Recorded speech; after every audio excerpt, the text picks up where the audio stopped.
안녕하세요. 김금선 목사입니다. 오늘은 베드로전서 2장 13절에서 17절을 묵상하겠습니다. 지금까지 중요한 것들을 많이 얘기했습니다. 한마디로 정리하자면 원론적인 것 혹은 개념적인 것 혹은 신학적 이론에 가까운 편이라고 할 수 있겠습니다. 이제부터는 실제적인 사례, 즉 우리의 삶을 직접적으로 건드리는 내용들이 나오기 시작합니다.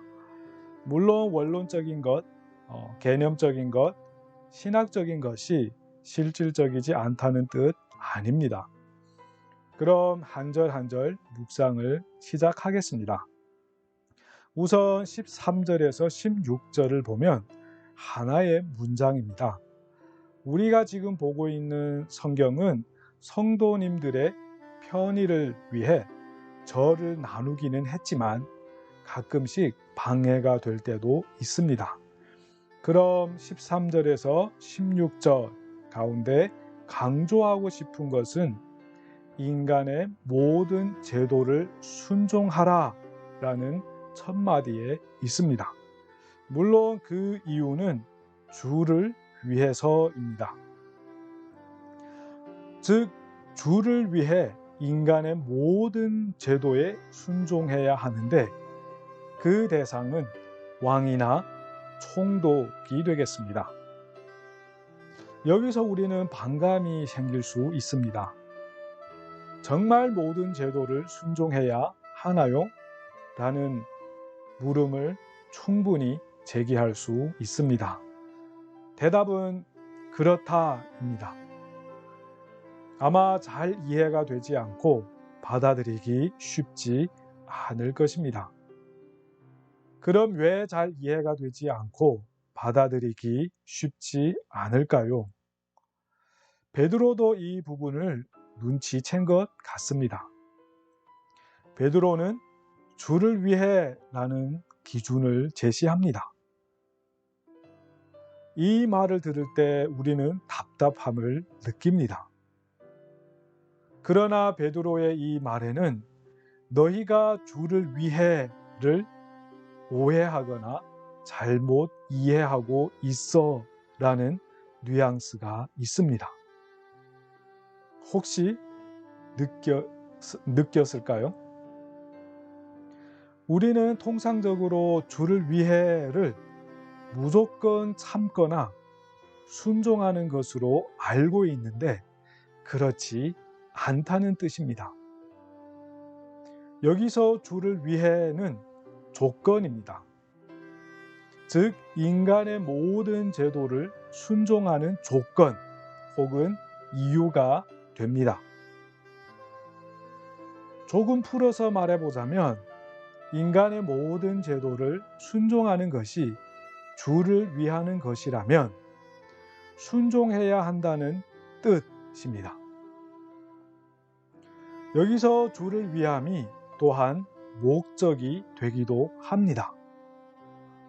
그러면 주를 위해가 무엇을 뜻할까요? 좀 더 명료하게 정리해야 할 필요가 있습니다. 사실 지금까지 줄곧 얘기했던 부분이기도 하지만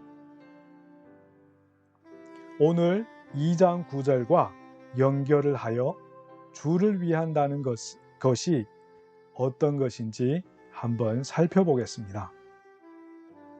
주를 위한다는 것은 인간의 모든 제도를 순종할 때 그의 기이한 빛에 들어가게 하신 이의 아름다운 덕이 선포되는지 혹은 드러나는지로 이해를 할 수 있습니다. 이런 선포되어짐과 드러남이 즉각일 수도 있고 시간적 간격을 가질 수도 있겠지만 선포되고 드러나는 것은 마땅한 겁니다. 사실 순종할 때마다 둘 모두 가질 수 있죠. 12절에 오시는 날에 하나님께 영광을 돌리게 하려 함이라 와 연결을 하여 한번 생각을 해보면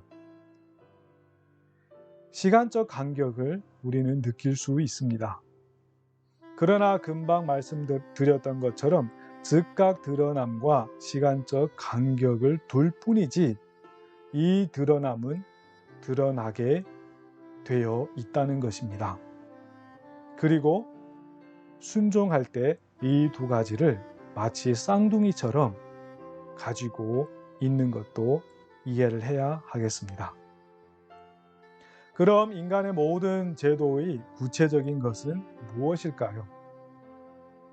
베드로는 최상위에 있는 왕과 이 왕의 보냄을 받아서 악을 징벌하고 선을 포상하기 위한 총독으로 소개를 합니다. 여기서 흥미로운 것은 악을 징벌하고 선을 포상한다는 부분입니다. 흥미로운 것은 지금 문맥의 흐름에서 14절이 너무나도 정상적이라는 것입니다. 악을 벌하고 선을 포상하는 것이 잘 이루어지는 것만큼 살기 좋은 세상은 또한 어디 있겠습니까? 그러나 지금 문맥을 곰곰이 살펴보면 왕과 이 왕이 파견한 것 같은 총독이 정말로 악을 악하다고 판단하고 벌하는지 여부입니다. 이를 위하여 12절을 보면 아니구나 라는 것을 알 수 있습니다.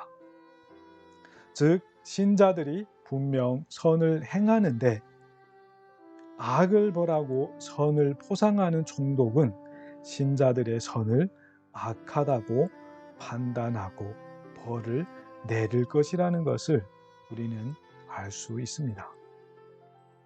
그리하여 가깝게는 12절에서 너희를 악행한다고 비방하는 자들로 하여금 이라는 말을 미리 했을 수도 있습니다. 14절은 이런 차원에서 12절을 좀 더 명료하게 합니다. 즉 선을 악하다고 판단하여 벌하려는 총독에게 순종하라고 말합니다. 그렇다면 그 이유는 무엇일까요? 물론 12절에서도 언급하지만 15절에서는 좀 더 역동적으로 곧 선행으로 어리석은 사람들의 무식한 말을 막으시는 것이라고 말합니다. 여기서 어리석은 사람들의 무식한 말은 선을 악으로 판단하여 말하는 것으로 이해할 수 있습니다. 그런데 한글 성경은 15절에서 아주 중요한 표현을 빼먹습니다. 그 빼먹은 것을 추가하여 번역을 해보겠습니다. 곧 하나님의 뜻은 선행으로 어리석은 사람들의 무식한 말을 막으시는 것이라가 됩니다. 사실 여기서 빼먹은 하나님의 뜻은 아주 중요합니다. 있고 없고 차이가 많습니다. 없으면 그 의미가 많이 약화되지만 있으면 선행의 이유가 하나님의 뜻까지 승화가 됩니다.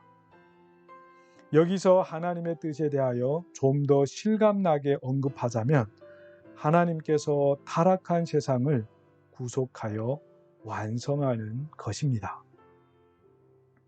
우리의 선행은 이런 우주적인 하나님의 뜻을 이루는 과정입니다. 그러면 16절에서 자유에 대한 언급은 어떻게 이해할 수 있을까요? 지금의 흐름대로라면 비록 명령문으로 진행이 되지만 명령문으로 전달되는 내용을 신자들의 자유와 묶어서 더욱 강력한 분위기를 만들어냅니다. 즉 그 자유로 선을 드러나게 해야지 악을 덮는데 사용하지 말라는 뜻 말입니다. 그리고 하나님은 종이라면 모두 그렇게 하였었다고 붙이면서 당신들도 하나님의 종이라면 당신들이 위대한 자유로 선을 드러내야 한다고 호소합니다. 16절까지 오면 아주 강력하게 호소할 수 있는 모든 발판을 마련하였다고 할 수 있습니다. 아니나 다를까요? 17절에서 베드로는 무려 4개의 명령문을 쏟아냅니다. 뭇 사람들을 공경하라, 형제를 사랑하라, 하나님을 두려워하라, 왕을 존대하라. 여기서 첫 마디는 과거 명령문입니다. 이는 좀 보편적이고 그리고 포괄적 의미를 가진다고 이해할 수 있습니다. 그리고 나머지 3개는 현재 명령문을 사용하는데 현재 명령문은 무엇인가를 지속적으로 계속하기를 원할 때 사용합니다. 분위기를 좀 살려서 형제를 지속적으로 사랑하라, 하나님을 지속적으로 두려워하라, 왕을 계속 존대하라 로 번역할 수 있습니다. 어떤 상황에서든지 어떤 상태에서든 늘 사랑하고 두려워하고 존대하라는 말입니다. 이것이 선을 드러내는 하나님의 우주적인 뜻입니다. 하나님의 뜻이 무엇인지 늘 간구하며 찾는 분들이 많은 줄 알고 있습니다. 오늘 강력하게 말할 수 있겠습니다. 하나님의 뜻은 어떤 상황이든 내가 어떤 상태이든 어떤 사람을 만나든 어떤 일을 만나든 선이 드러나도록 나의 자유를 열심히 사용하는 것입니다. 모든 사람들을 공경하는, 형제를 사랑하는, 하나님을 두려워하는, 왕을 존대하는 하루가 되기를 소망해 봅니다. 감사합니다.